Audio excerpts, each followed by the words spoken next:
Hey, this is Tommy with Between the Baird and Me. Going to give you a quick rig rundown. It's pretty simple. That's how I like it. For me, in my keyboard setup, I try to make it where I have to think as little as possible. And this Korg Nautilus is the best keyboard I've ever had on stage.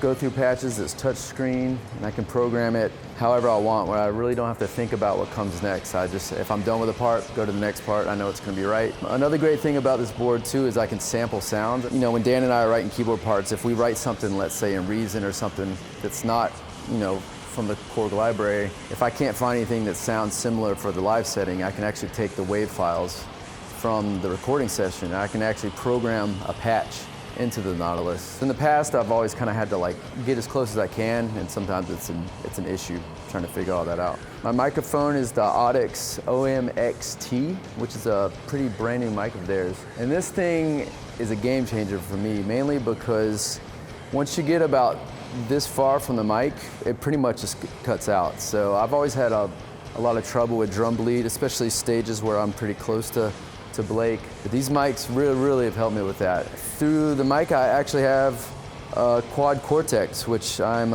running all my vocal effects through. I like to have control of my own effects. A lot of singers just kind of let the front of house guy do it. I let him deal with compression and delays and all that stuff. But for me, you know, especially as our newer records, I do a lot of like telephone sounds and distortions and the megaphone and just robot sounds and stuff. So it's cool to have a device where I can kind of play with that while I'm up here. I have a sustain pedal hooked up to my keyboard. I have some notes here in case I forget lyrics. A light, because there's a lot of very moody, dim parts where I have no clue where my keyboard is on stage. So those little things. I have a little picture of my son here to get me through stressful moments on stage.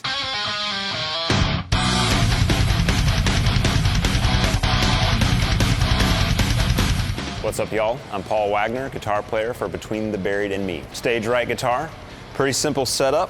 I am running the Kemper Profiler, kind of preloaded with all my little patches that we generally make in the studio. And then I'm controlling that with the remote. So in this particular set, I basically have 7 banks of songs. We play for 2.5 hours on this set, 2 albums, Coma Ecliptic and Alaska. A lot of different sounds. There's kind of 2 eras of the band. This is like a dedicated wah pedal for Mission Engineering, and then a dedicated volume pedal.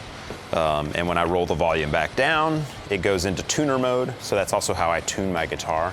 I just rock the volume down and tune, and all that goes directly to front of house. So we don't mic any cabs. That's a direct front of house feed out of the back of the Kemper.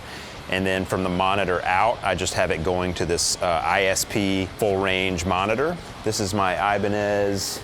This is actually an older signature model of mine that's out of production. This is the PWM-10. I'm using it on this tour just because it feels right. I also have another, the PWM-20, which is essentially the same thing, but it's white. So this is a swamp ash body, pretty thin, like kind of modeled after the old, like the S-series Ibanez's, but a little thicker than that, and ash instead of mahogany. Rosewood fingerboard, and my signature Mojo Tone PW Hornet pickups. And this is just like a workhorse guitar.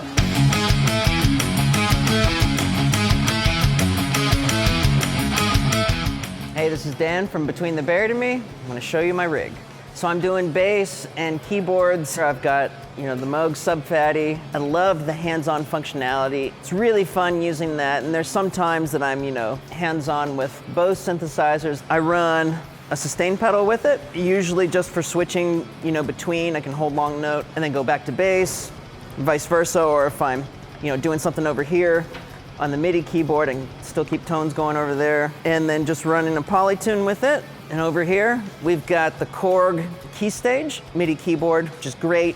It's got a great key feel. I use this in conjunction with Reason for all my keyboard sounds. I love using Reason because you can use their combinator mode, and you can really stack things up and put it all nice and neat into one patch and have, different mix throughout the octaves on the keyboard as far as different sounds, or just blending, you know, in certain octaves, whatever amount of the sound you want or don't want, which is awesome. I'm running Microsoft Surface with that, you know, the old trusty Focusrite. This is my signature Dan Briggs Spectre bass. I've been playing Spectre since I was 16 years old. We got the MGs. I'm running on 18 volts in here, so each pickup is running on its own, and it really opens up some headroom, especially down low.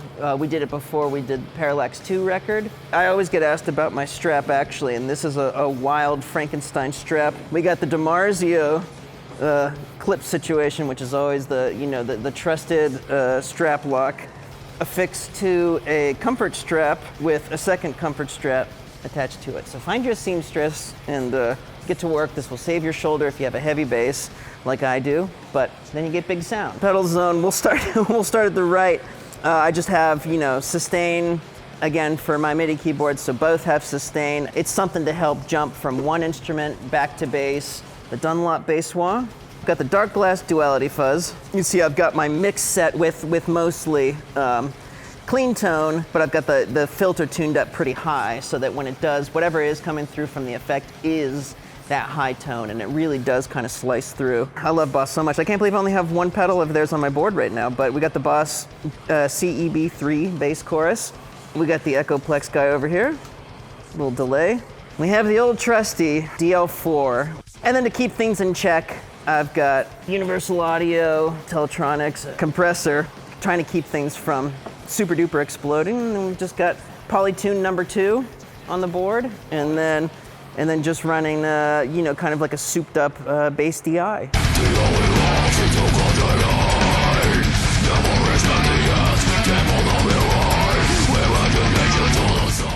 Hey guys, Blake from Between the Buried and Me here. This bad boy is a custom Star Classic maple from Tama. 22 by 16 kick drums, shorter stack toms, so it's like 8 by 6, 10 by 7, 12 by 8, 14, and then it's like longer floor toms. I think it's like 14, 14, 16, 14, and I'm having them make me 18 at the moment. And then this is one of the Tama reissue bell brasses that they put out like 10 years ago. We're moving on from the kit.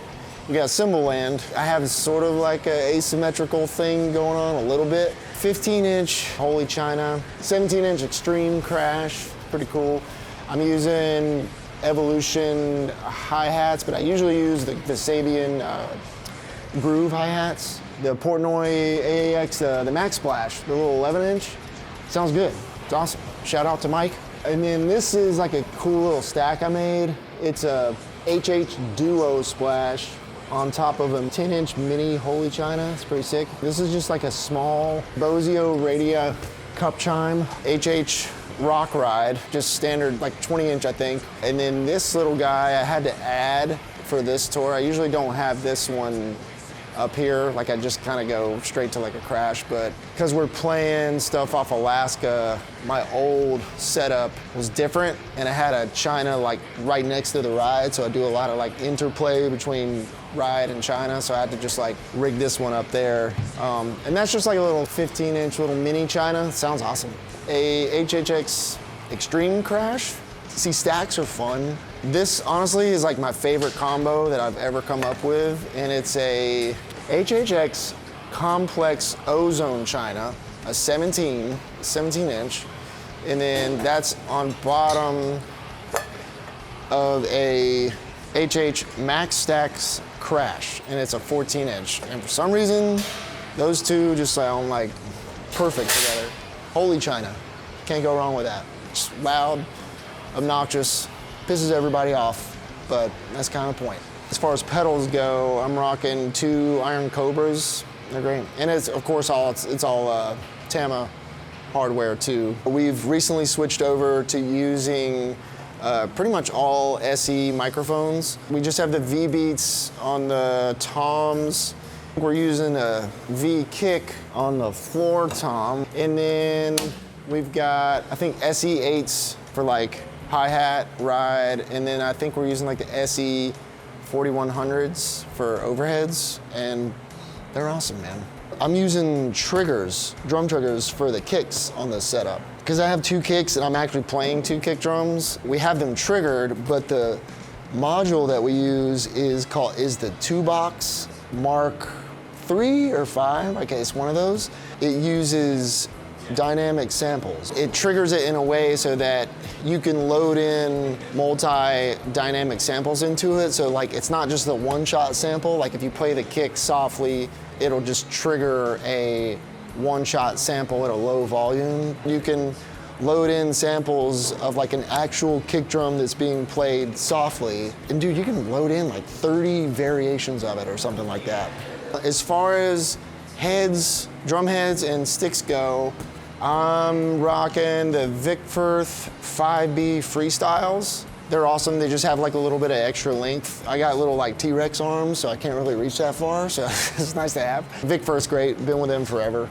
Remo's been great too. I'm using Emperors on the tops of all these and Ambassadors on the bottom. Power Stroke 3s for the kicks. And I'm using the P77 Remo on the snare. This snare drum with that head is like a perfect combo.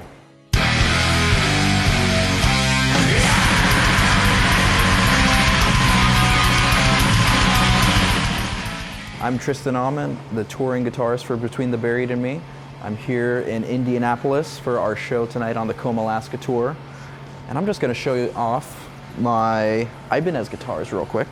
So this one, I have a couple revolving main guitars, but this one is my RG 8520 J Custom. Gorgeous, it's beautiful, feels fantastic. Got this from Ibanez a couple years ago, before my first BT BAM tour. I work with DiMarzio, and right now I have some Sonic Ecstasy pickups, which are Mr. Petrucci's signatures that he did with the JP16 a few years back. Yeah, this guitar's awesome. Can't say enough about it. I got this guy used. It's like a 05 Ibanez RG 1570, and this awesome cosmic blue finish. Looks incredible. I also have DiMarzio Sonic Ecstasies in here, and a True Velvet from DiMarzio in the middle. This is another one that I found used years ago. It's this old 90s Ibanez Tallman. We have one standard tuned song at the end of the set. I use the Dario strings and picks, and I use a strange gauge for the C-sharp standard guitars. In my guitar boat, I use, this is the Gator Case Mini Vault, and it's awesome. It's traveled the country with us multiple times, and it's rock solid. Here at my board, here on stage, it's not too much going on. It's got the quad Cortex here doing pretty much everything. Running mostly the Gojira and Pliny amps and effects in here. Found it's been working great for this type of stuff. I just got 4 different scenes in here to cover both albums that we're playing here on this tour. I just got this Seox DC7 with the Crux power supply. I have this right here, this Morley Bad Horsey 2 wah pedal. It's built like a tank.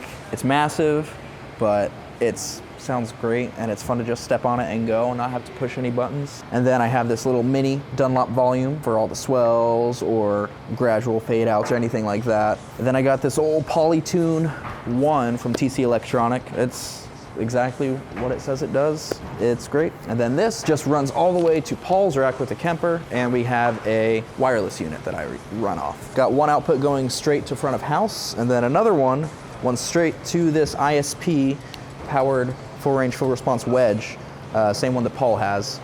And it's just for some stage volume so I can feedback, and an absolute, disaster scenario for a backup so I can hear myself. And also just to do exactly this, put my leg up on it while I play. And I also got the Dario Black Ice picks. Got BT BAM logo on there. And I was able to get my other band sometime in February on the other side for my little personalized picks. And then they hooked me up with a Audix microphone, the ones that Tommy uses for the vocal stuff.